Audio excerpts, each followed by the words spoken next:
The Unspoken Problem with the COVID Vaccine Narrative. December 22nd, 2020. I'm DRutter.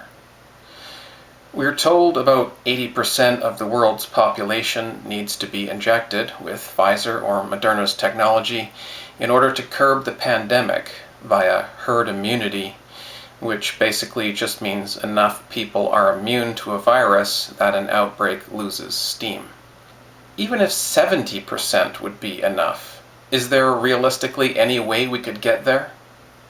Here in Canada, nobody under 16 can get Pfizer's jab, and nobody under 18 can get Moderna's. According to our most recent census data, about 16% of Canadians are under 15 and therefore not able to receive either product. A further 16% of Canadians recently polled said they have a solid anti-vaccine stance and will not be injected, let alone twice a few weeks apart, as is required for this technology to work. Right off the bat, that's at least 30% of Canada that can't or won't receive the vaccine. What about the following groups of people who either can only take the vaccine carefully under certain conditions or can't take it at all?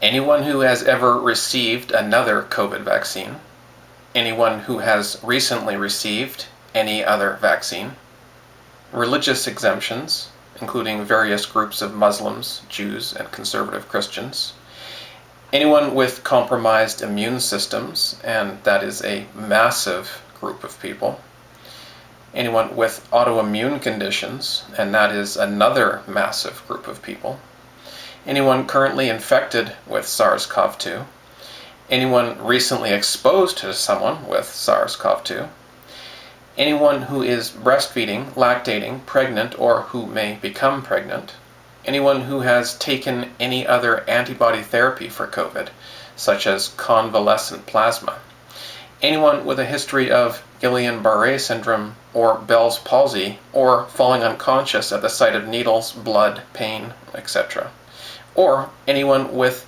known allergies to vaccines in general, or any of the listed ingredients to these vaccines, or foods, or medications, or drugs.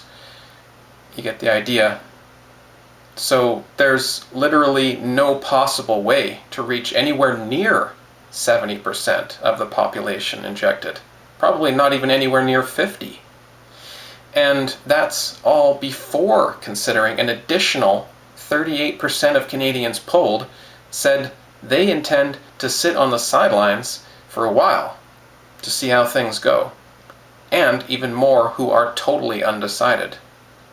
And this poll was before the rollout, with people going into anaphylactic shock or falling unconscious during a live injection on TV. 70% is impossible. And the people making the decisions know all this. They know they can't actually reach their stated goal. It appears to me they don't intend to win this war. They intend to wage it continuously. Just like the war on drugs, but instead of trying to keep drugs out of people, this time they're trying to get drugs into people. The result is very similar: more power over the people while claiming it's for their own good, and no end in sight. Now, realize Pfizer and Moderna's vaccines are actually just symptom blockers and not real vaccines in the regular sense of the word. Here's the official Pfizer announcement saying that in the first line. And here's the FDA's announcement December 18th on Moderna's concoction, again in the first line: prevention of COVID-19 caused by SARS-CoV-2. This is for prevention of the symptoms, not prevention of the virus. These products block most symptoms of illness, but you still get infected, and you're still infecting others. If there's any actual protection offered, it has yet to be discovered. And if such an important effect is still unknown, what other effects are also still unknown? That's how we know there's no intention to reach 70% compliance and achieve herd immunity. These jabs don't make anybody immune or contribute to herd immunity. Once you put these facts together, you see the emperor has no clothes. Just an ineffective mask over his face. Thank you for helping to spread this information to the small percentage of the population that still thinks they're going to line up as soon as possible for this untested, rushed product. A product by a company that has never had a product approved. In fact, this product is not even yet approved. It is only, quote, authorized for emergency use. A product that merely blocks symptoms with medium and long-term effects completely unknown. You're not crazy to be skeptical about this.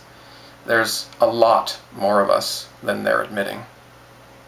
Sources to information mentioned are provided. Thanks, and stay well.